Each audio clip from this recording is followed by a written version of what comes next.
నమస్తే, welcome to Suman TV. కోల్కతాలో జరిగిన వైద్యురాలపైన అఘాయిత్యానికి సంబంధించి దేశవ్యాప్తంగా నిరసనలు వ్యక్తమవుతున్నాయి. అసలు ఆ డాక్టర్ పైన ఇలాంటి అఘాయిత్యానికి పాల్పడినటువంటి వ్యక్తులను కాపాడేటువంటి ప్రయత్నం జరుగుతుందా? ఎందుకు దేశవ్యాప్తంగా ఇంత ఆందోళన కొనసాగుతుంది? ఒకవైపు సిబిఐ ఎంక్వైరీ చేస్తున్నా కూడా ఆగ్రహ జ్వాలలు ఎందుకు తగ్గట్లేదు? हमको 3 घंटा खड़े रखा। एक पेरेंट्स जिनकी बच्ची 31 इयर्स ओल्ड की ऐसी खत्म हो जाती है। డాక్టర్ కావ్యప్రియ గారు నమస్తే అండి. కావ్యప్రియ గారు, కోల్కతాలో జరిగినటువంటి ఇన్సిడెంట్ మనందరికీ తెలిసిందే.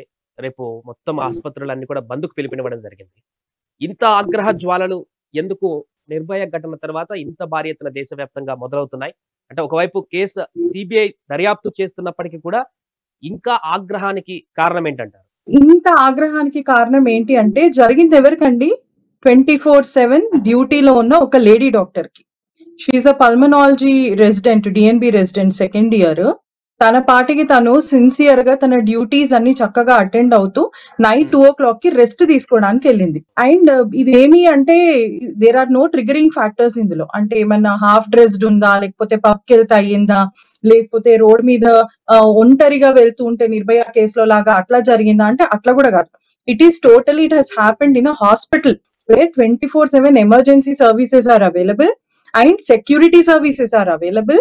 In spite of all that, ఒక వ్యక్తి వచ్చి he's working under some police shadow అని కూడా చెప్పారు చాలా ఛానల్స్ లో. దాన్ని అతను ఆసరాగా తీసుకొని సిన్సియర్ గా తన డ్యూటీ చేసుకొని జస్ట్ ఆ సెమినార్ రూమ్ లో, ఇప్పుడు చూడండి, being doctor is not so easy. A profession అండి వాళ్ళ ఫుడ్ ని సాక్రిఫైస్ చేస్తుంది, వాళ్ళ టైం ని సాక్రిఫైస్ చేస్తారు, వాళ్ళ నిద్రను సాక్రిఫైస్ చేస్తారు, వాళ్ళ ఫ్యామిలీ టైం, ఇన్ని సాక్రిఫైస్ చేస్తే ఒక మెడిసిన్ లో సీట్ వస్తే, మెడిసిన్ అయిపోయినాక కూడా పీజీ సీట్ రావాలంటే చాలా కష్టపడాలి. సంజయ్ రాయ్ ఎవరైతే నిందితులుగా చెప్పబడుతున్నారో అతన్ని కాపాడేటువంటి ప్రయత్నం మొదట్లో జరిగిందనేటువంటి ఒక విమర్శ ఉంది. ఎందుకంటే మొదట్లో ఆత్మహత్యాన్ని దీన్ని చిత్రీకరించే ప్రయత్నం చేశారు. ఆ తర్వాత మరలా హత్య కేసు కింద నమోదు చేశారు. ఆ తర్వాత క్రమంగా పోస్ట్ మార్టం రిపోర్ట్ తర్వాత దారుణమైన అత్యాచారం జరిగిందనేటువంటి విషయం కూడా బయటపడింది. దీని వెనుక ప్రభుత్వ పెద్దలు కూడా నిందితులు కాపాడేటువంటి ప్రయత్నం చేసినట్టు మీకు అనిపించిందా? అనిపించింది, డెఫినెట్ గా అనిపించిందండి. వాడి యాటిట్యూడ్ కూడా ఎట్లా ఉందంటే, ఉరి తీసుకుంటారా తీసుకోండి అంటే వాడు తెగించేశాడు బేసిక్ గా. And he's trying to save others. ఇంకెవరో మామూలుగా పర్ హ్యూమన్ ఎంత వస్తుంది? 15 grams సెమెన్ వస్తుంది. ఇక్కడ 150 grams వచ్చింది అంటే ఎంతమంది ఇన్వాల్వ్ అయ్యి ఉంటారు ఇందులో? ఎంతమంది వెనుకుండి ఉంటారు? దీని వెనుక కొన్ని ఎలా ఉండినాయి అంటే సమ్ ఏదో దాంట్లో తన ఏదో మెడికల్లీ ఇన్వాల్వ్డ్, తనకి ఏదో ఇన్ఫర్మేషన్ తెలిసింది అన్న కొన్ని న్యూస్ దాంట్లో చూసాము. సో మేబీ అది తెలిసింది అని వాళ్ళు రియలైజ్ అవ్వడం వల్ల మేబీ తన మీద అత్యాచారం చేశారు అని అనుకుంటున్నాం. స్పర్మ్ కౌంట్ ఎంత వరకు ఉంటుంది? ఇప్పుడు ఆ రిపోర్ట్ లో వచ్చినటువంటి దాన్ని చూస్తే ఎంతమంది దీంట్లో పాల్గొన్నట్టుగా కనబడుతుంది? ఒక 10 members వరకు అనుకోవచ్చు అండి. 15 grams వస్తుంది పర్ హ్యూమన్, అంటే పర్ మ్యాన్. ఇందులో 150 ఉంది అంటే ఆల్మోస్ట్ 10 members ఉండుంటారు. అందులో చాలా దారుణమైన అత్యాచారం అండి ఇది. Not normal. Glass pieces in the ice, bones, wrist joints, కాళ్ళు విరిచేయడము, మెడ థైరాయిడ్ కార్టిలేజ్ విరిచేయడము, ఎక్కడ పడితే అక్కడ ఆబ్రేషన్స్, ఇన్ని ఇంజురీస్. తను అంటే she fought till the last minute. ఇన్ని విన్నాక మనము చూస్తే కనుక she fought till last minute అని మనకు అర్థమైంది. So and also vaginal bleeding, half naked గా అట్లా సెమినార్ రూమ్స్ అంటే it is where the medicos study actually. అక్కడ మాకు సెమినార్స్ అవుతాయి, లెర్నింగ్ ప్రోగ్రామ్స్ అవుతాయి అలాంటి రూమ్ లో. అండ్ బేసిక్ గా ఒకటి ఏంటి అంటే 24/7 ఆన్ కాల్ ఉన్న డ్యూటీ డాక్టర్ కి అంటే ఒక పడుకునే వసతి కూడా లేదా అంత పెద్ద హాస్పిటల్లో. వాళ్ళు మామూలుగా తననే కాదంట, any resident who is on duty వాళ్ళు థర్డ్ ఫ్లోర్ సెమినార్ దానికి వెళ్ళి పడుకుంటారంట. అంటే మామూలుగా ఎవ్రీ డిపార్ట్మెంట్ కి ఎలా ఉండాలి అంటే, let it be gynaec, casualty or any other branches, వాళ్ళకంటూ ఒక డాక్టర్స్ రూమ్ ఉండాలి, అందులో వాష్రూమ్ ఫెసిలిటీ ఉండాలి. అండ్ ప్రతి డిపార్ట్మెంట్ క్యాజువాలిటీ దగ్గర ఒక సెక్యూరిటీ గార్డ్ అన్నది డెఫినెట్ గా ఉండాలి. ఇవేవీ లేకుండా వాళ్ళకి సరిగా వసతులు కల్పించక ఆ థర్డ్ ఫ్లోర్ సెమినార్ రూమ్ లో పడుకోవడం అన్నది ఇట్ ఈస్ వెరీ పాథటిక్. వినడానికి కూడా మాకే బాధ అనిపించింది. ఇది బయట జరిగిన ఘటన కాదు, గతంలో బస్సులో జరిగినట్టు నిర్భయ ఘటన కూడా కాదు, లేదా ఎక్కడ నిర్మానుష్య ప్రాంతంలో జరిగినటువంటి ఘటన కూడా కాదు. సెమినార్ హాల్లో ఎస్ మీరు చెప్తున్నట్టు వాళ్ళందరూ మెడికోస్ ఉన్నటువంటి ప్రాంతం నియర్ బై ఉన్నటువంటి ప్రాంతంలోనే ఇంత దారుణం జరిగింది. అంటే అందరు చుట్టుపక్కల పడుకొని కూడా ఇంతమంది లేరు కదండి. అవును. ఎవ్రీవన్ అది ఈస్ యాక్టివ్లీ వర్కింగ్ దేర్. అవును. అంతమంది చుట్టుపక్కల ఉన్నా కూడా ఇలాంటి ఘటన జరుగుతుందంటే అక్కడ సేఫ్టీ ప్రికాషన్స్ ఏ రకంగా ఉన్నాయనేటివి ఇప్పుడు అందరూ క్వెషన్ చేస్తున్నారు. ఎగ్జాక్ట్లీ సేఫ్టీ అండ్ వాళ్ళెంత ప్లాన్డ్ గా చేశారు. ఎక్కడ హ్మ్. కూడా ఒక సౌండ్ ఇప్పుడు మామూలుగా ఎవరి మీదన్నా అటాక్ జరుగుతుందంటే అరవడము ఎంతో కొంత సౌండ్స్ వస్తాయి. కానీ అవును. ఇక్కడ ఎటువంటి సౌండ్స్ రాకుండా అసలు జరిగిందని కూడా ఎవరికి తెలియకుండా అంత చేశారు అంటే definitely this is a planned thing. దీనిపైన ప్రభుత్వం అనుకున్నంత రీతిలో స్పందించట్లేదనేటువంటి విషయాన్ని మీరు ఖండిస్తారా? లేకపోతే ఆబ్వియస్లీ దాన్ని అది చాలా క్లియర్ గా తెలుస్తుంది కదండి. దిస్ ఇస్ అంటే చాలా క్లియర్ గా తెలుస్తుంది.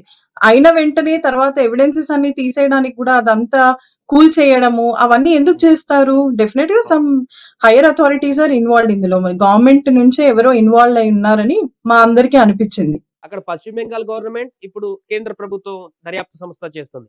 సో 2 గవర్నమెంట్‌లను కూడా దర్యాప్తుకు సంబంధించి ఒక సీరియస్‌నెస్ అయితే కనిపించట్లేదా? డెఫినెట్ గా తెలుస్తుంది కదా మనకి. మీరందరూ వైద్యులు ఇప్పటికే నిరసన చేస్తున్నారు కొద్ది రోజుల నుంచి.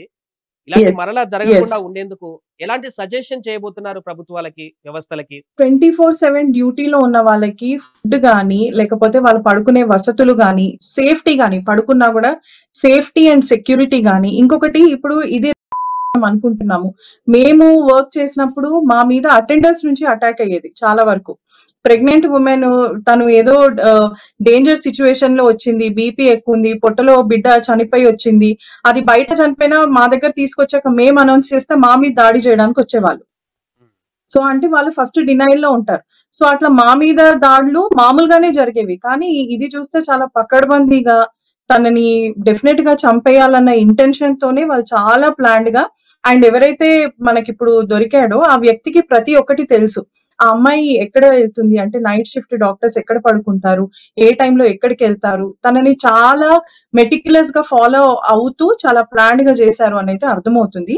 సో దీన్ని బట్టి ఏం చెప్పదలుచుకున్నాను, గవర్నమెంట్ హాస్పిటల్స్ గానీ, ప్రైవేట్ హాస్పిటల్స్ గానీ, మెడికల్ కాలేజెస్ గానీ ఎక్కడైనా కూడా డ్యూటీలో ఉన్న డాక్టర్ కి ఫుడ్ గానీ, లేకపోతే పడుకునే ఫెసిలిటీస్ గానీ, ప్రతి డిపార్ట్మెంట్ దగ్గర ఒక security guard and every floor should have a security guard. Especially ICUs దగ్గర, లేబర్ రూమ్స్ దగ్గర, ఈఆర్ ఆర్ క్యాజువాలిటీ వార్డ్స్ దగ్గర and every ward should have security అన్నమాట. సో అండ్ ఆల్సో పోలీస్ కి రీచ్ అయ్యేది కూడా ఫస్ట్ అడ్మినిస్ట్రేషన్ నుంచి ఏమన్నా numbers, phone numbers to directly contact the police, అట్లాంటివి కొన్ని డైరెక్ట్ కనెక్షన్స్ కనుక కూడా ఎస్టాబ్లిష్ చేస్తే డ్యూటీలో ఉన్న డాక్టర్ కి దాన్ కాంటాక్టింగ్ ద సెక్యూరిటీ గార్డ్ అవి ఇవి అన్నా కూడా దానికన్నా కూడా డైరెక్ట్ గా పోలీస్ వాళ్ళని కాంటాక్ట్ అవ్వడానికి ఒక మెడికల్ ఎమర్జెన్సీ నెంబర్ అంటే మెడికల్ ప్రొఫెషనల్ ఎమర్జెన్సీ నెంబర్స్ ఏమన్నా గనక ఉంటే కూడా డాక్టర్ కి ఇండివిజువల్ గా సేఫ్టీ ఉంటుందని అభిప్రాయం. ఒకవేళ నైట్ షిఫ్ట్ డెలివరీస్ కి వస్తున్నా కూడా, ఇప్పుడు కొందరు ఇంటి నుంచి డెలివరీస్ కి వస్తా ఉంటారండి. ఇంట్లో ఉంటాము, ఇప్పుడు మా లాంటి కన్సల్టెంట్స్ అనుకోండి, మా రెసిడెంట్స్ కాల్ చేస్తారు, madam patient is in labour, మీరు రావాలి, ఫోర్సెప్స్ చేయాలి, లేకపోతే సెక్షన్ తీసుకోవాలి అని మాకు కాల్స్ వస్తూ ఉంటాయి. మేము any time in the middle of the night 2 కానీ 3 కానీ మేము బయలుదేరేసి రావాలి. కొన్నిసార్లు మా వెహికల్ లేకపోయినా హాస్పిటల్ నుంచి వెహికల్ పంపిస్తా ఉంటారు. సో అటువంటి టైంలో కూడా ఎవరికి ఏ టైంలో ఏదైనా జరగవచ్చు, అటువంటి టైంలో కూడా జరగవచ్చు. సో అలా ఉన్నప్పుడు ఒక డైరెక్ట్ ఛానల్ అన్నది మన మెడికల్ ప్రొఫెషనల్స్ కి, పోలీస్ ప్రొఫెషనల్స్ కి, ఎందుకంటే ఈ 2 ప్రొఫెషనల్స్ 24/7 పనిచేస్తా ఉంటారు. సో వాళ్ళు ఏదో ఈ టైంలో పడుకుంటారు అన్నట్టు కూడా కాదు. సో ఒక ఎమర్జెన్సీ నెంబర్ అన్నది కనుక ఎస్టాబ్లిష్ చేస్తే, సో ఒక యాప్ లాంటిది అట్లా ఏదైనా ఎస్టాబ్లిష్ చేస్తే సో కొంచెం సేఫ్టీ ఉంటుంది. ఎందుకంటే we're suppose to work in the nights also, కాబట్టి ఇలాంటిది ఏదైనా డిజైన్ చేస్తే బాగుంటుంది అన్నది అభిప్రాయం. According to post mortem report లో ఇంతకుముందు 150 పైగా మిల్లీగ్రామ్స్ స్పర్మ్ కౌంట్ ఉందని చెప్పి 150 grams మీరు అన్నట్టుగా 10 మంది అనేటువంటి ఒక అంచనా చెప్తున్నారు. దాని స్టిల్ ఇప్పటికీ చేసి ఉండొచ్చండి. అంటే క్వాంటిటీ మెజర్మెంట్ చూసుకుంటే, రైట్. ఎస్ క్వాంటిటీ మెజర్మెంట్ కనుక చూసుకుంటే ఎస్ ఆల్మోస్ట్ ఒక 10 members అని అనుకోవచ్చు. ఈ నేపథ్యంలో దేశవ్యాప్తంగా ఆసుపత్రులు బంద్ చేస్తున్నారు. దీనికి మీరేం చెప్తారంటే ఎమర్జెన్సీ సేవలు కూడా బంద్ చేయబోతున్నారా? ఎమర్జెన్సీ సేవలు నిలిపివేయట్లేదండి, but elective and OP services మాత్రం నిలిపివేస్తున్నాము. కానీ ఒకటి చెప్తాను, ఒక రోజు నిలిపివేసినంత మాత్రాన దేశం ఏదో మారిపోతుందని కాదు. ఈ వ్యవస్థలో చాలా ఖచ్చితమైన మార్పులు అయితే తీసుకురావాలి. ఇది ఒక రోజు ఉంటది, 2 రోజులు ఉంటది, మహా అంటే ఒక వారం ఉంటది. బట్ తర్వాత సిచ్యువేషన్ అయిపోతుంది, ఎవరు పట్టించుకోరు. కానీ ఈ సిచ్యువేషన్ ని ఇప్పటికిప్పుడే గనుక జడ్జిమెంట్ ఇచ్చి వాళ్ళకి గనుక చక్కగా పనిష్మెంట్ ఇస్తే, ఇంతమంది చాలా నిస్వార్థంగా సేవలు చేస్తున్న వాళ్ళకి ఎంతో కొంత సాటిస్ఫాక్షన్ అన్నది ఉంటుంది. అండ్ ఇక మీదట కూడా మన లా ఏంటంటే ఇట్లాంటి వాటికి కొంచెం అగ్రెసివ్ గా వాళ్ళు అప్రోచ్ అయ్యి నిందితులను పట్టుకొని అప్పటికప్పుడు కనుక వాళ్ళని పనిష్ చేస్తే చాలా మందికి కొంచెము సెక్యూర్ గా కూడా ఫీల్ అవుతారు, హ్యాపీగా కూడా ఫీల్ అవుతారు. సో దీన్ని దయచేసి డీలే చేయకుండా ఎంత తొందరగా సిబిఐ ఇన్వెస్టిగేట్ చేసి అంత అగ్రెసివ్ పనిష్మెంట్ ఇస్తే ఇలాంటివి కంట్రోల్ అవుతాయి. భయం అన్నది ఉండాలండి సొసైటీలో.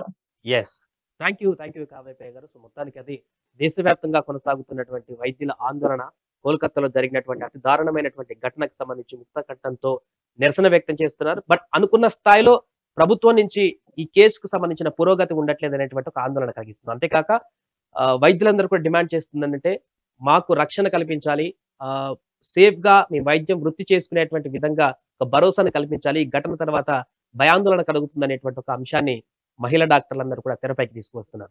చూడాలి మరి ప్రభుత్వం దీనిపైన స్పందించి ఎలాంటి కఠిన నిర్ణయం తీసుకుంటుంది, కేసుకు సంబంధించి ఇంకా ఎలాంటి ముందడుగు పడుతుంది అనేటువంటి అంశాన్ని చూస్తూనే ఉండండి సుమన్ టీవీ.